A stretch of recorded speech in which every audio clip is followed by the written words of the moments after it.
Once upon a time, in a not-so-distant land, there lived a widowed merchant with her son, daughter, and sister.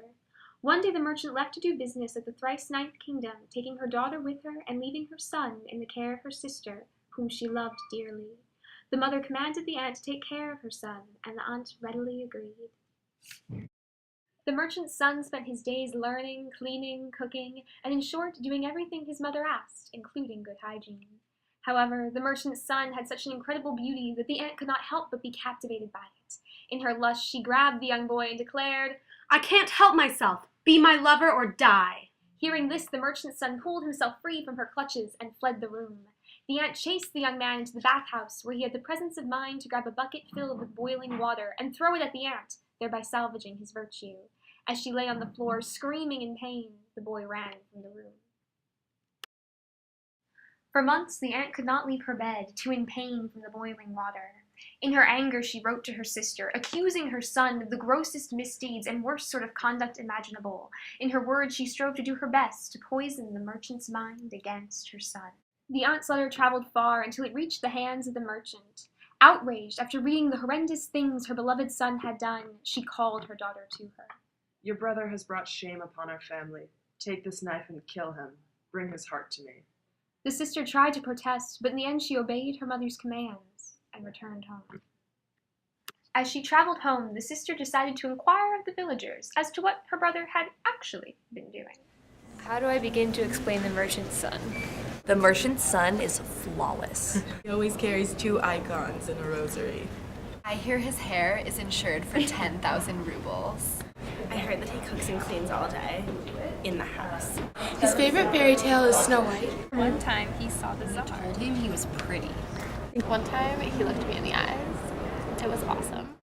After realizing from the villagers that her brother had done no wrong, the sister went to speak to him in secret. She told him, "Our aunt has been spreading terrible lies about you to our mother, and she has sent me to kill you, bringing your heart to her on a knife."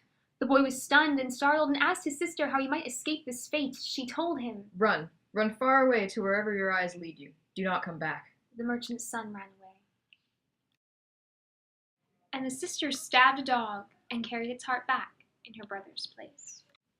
The sister traveled back to the thrice-ninth kingdom to present her mother with the dog's heart. Upon receiving the heart, the mother declared, "Served him right. A dog like him deserves a dog's death."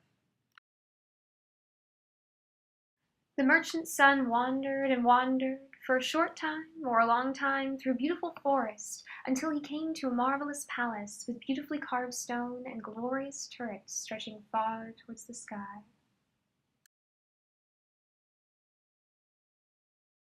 The merchant's son raised his hand and knocked loudly on the door, but he heard no response. Whereupon he tried the door, and finding it unlocked, proceeded to enter the palace. He saw, once inside, that though it was clear that this grand home was inhabited, it needed the care of someone proficient in the domestic arts. And so he began to sweep and clean, and when he had finished, he chose to take his ease outside in a courtyard. 2 mighty bogatirs rode up on their noble steeds. The 2 great bogatirs dismounted and declared, "Hello, beauty. We need someone to keep house when we are gone. You can do that, right? Hurrah! You are now our brother, and we vow to keep you safe. If anyone dare encroach upon your honor, be it us or others, we will kill ourselves." The 2 bogatirs raised their weapons in a salute before remounting their horses and riding away. After the merchant returned home from her travels, she became lonely and took a beautiful man to wed. However, he was cruel and jealous and vain above all else. One day, as the evil stepfather was grooming himself, he picked up his enchanted mirror and asked, "Mirror, mirror in my hand, who's the fairest in the land?" The magic mirror responded, "You are lovely, it is true, but your stepson is far lovelier than you." In anger, the stepfather placed down the mirror and summoned an old man to do his bidding. When the old man came to the stepfather's bedroom, the stepfather commanded him to bring an enchanted ring to the boy. He told him of the magical properties the ring possessed, that when put on it would enchant the boy into death as long as he wore the ring. The next day, as the bogatirs planned to leave once again, they instructed their brother to let no one, be they male or female, old or young, man or beast, enter the palace.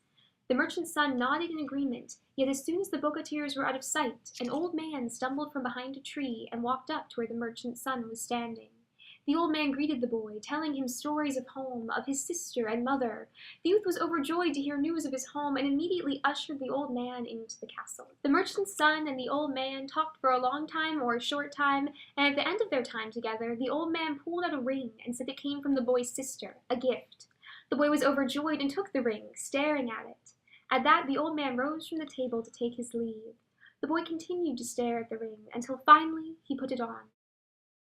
The bogatirs returned home from their travel and were surprised to not see the merchant's son greeting them. In a panic, they rushed in to find the boy lying dead. In sadness, they began to prepare him for burial. However, they noticed a beautiful ring on his finger.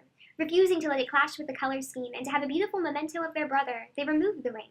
Instantly, the young boy awoke, and the bogatirs embraced him, chiding him, saying, "You let someone in, didn't you?" Ashamed, the merchant's son nodded and told them of the old man who came with stories from home. The bogatirs sternly warned him, "Next time you must not let anyone enter, especially not the old man." Days passed, and the evil stepfather returned to his mirror and asked it the same question.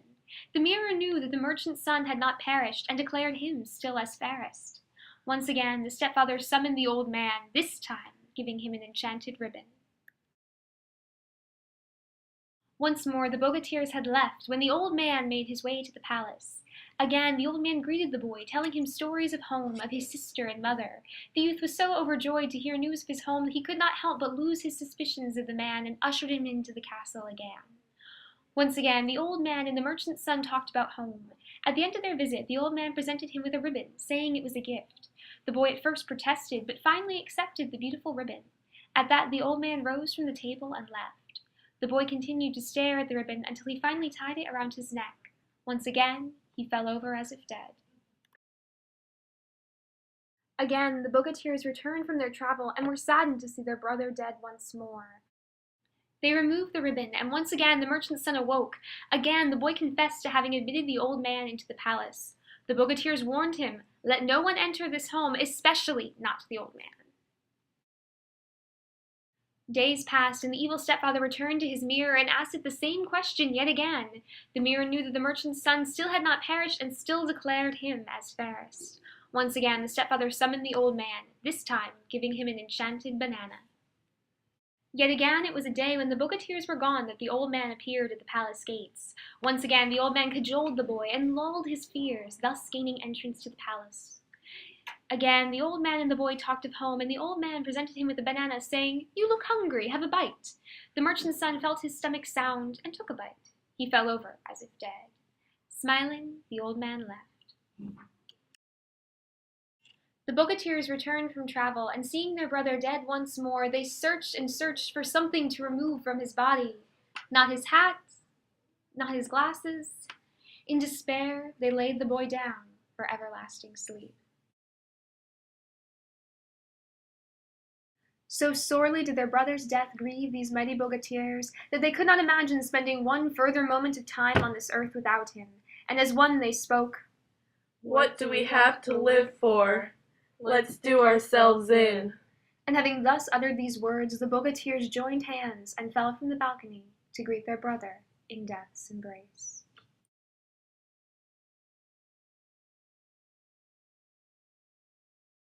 A prince, mighty of arm and noble of spirit from a not-so-distant kingdom, was one day hunting with his 2 huntswomen, when, by strangest chance, he became separated from them as he chased after his quarry.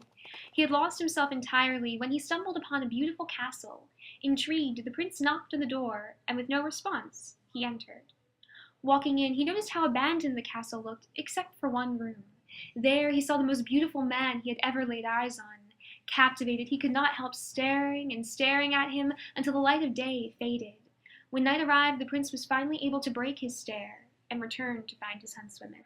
Day followed day, and the prince continued to steal away from his huntswomen and return to the palace so that he might gaze in longing at the beautiful boy that therein lay. At last, after 7 days, the huntswomen contrived to follow their prince.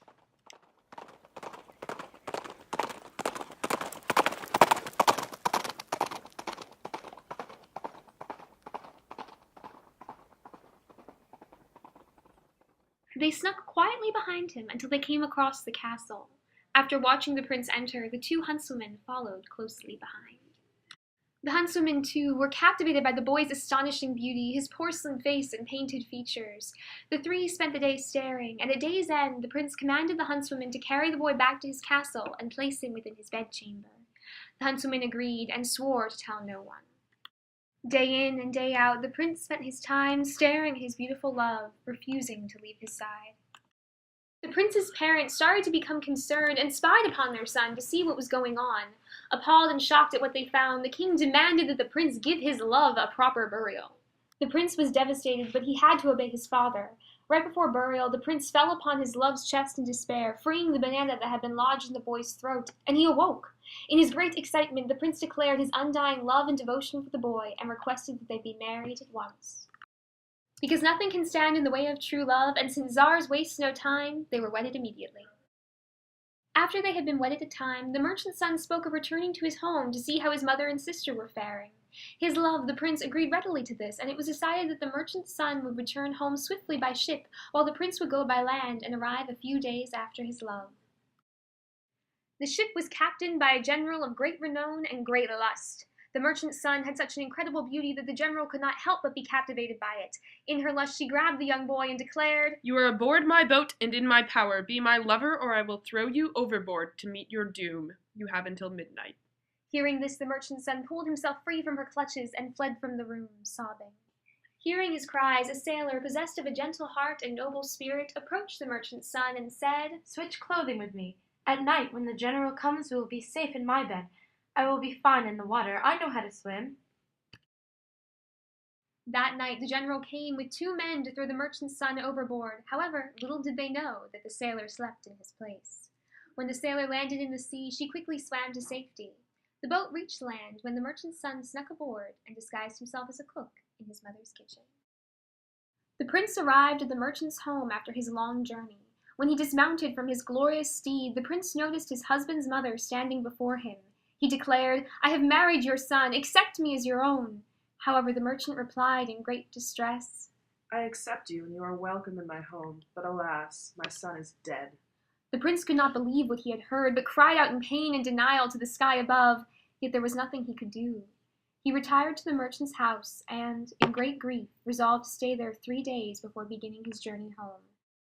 The final night of the prince's stay arrived, and the merchant did indeed throw a huge party for her guest. In attendance were the wicked ones who had threatened the love of the 2 princes, the aunt, the stepfather, the old man, and the general, as well as the sister and mother.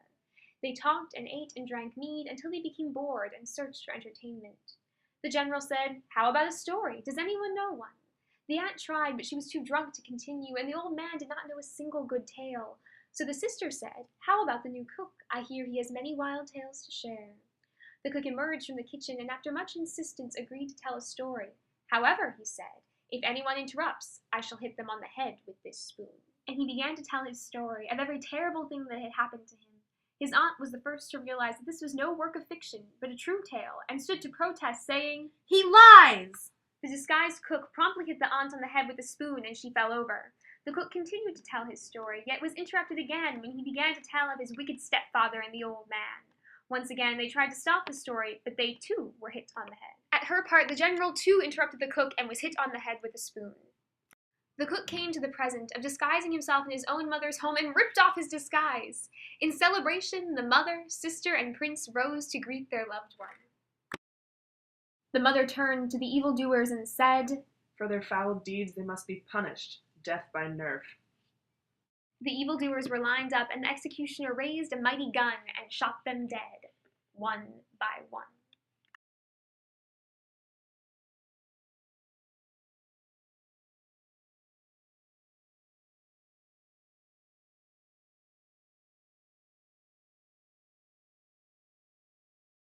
In happiness that all wrongdoings had been resolved, the 2 princes, the mother and the sister, lived happily ever after. And I was there to see this happen, and drank mead, and it ran into my plate, but I did not taste a single drop.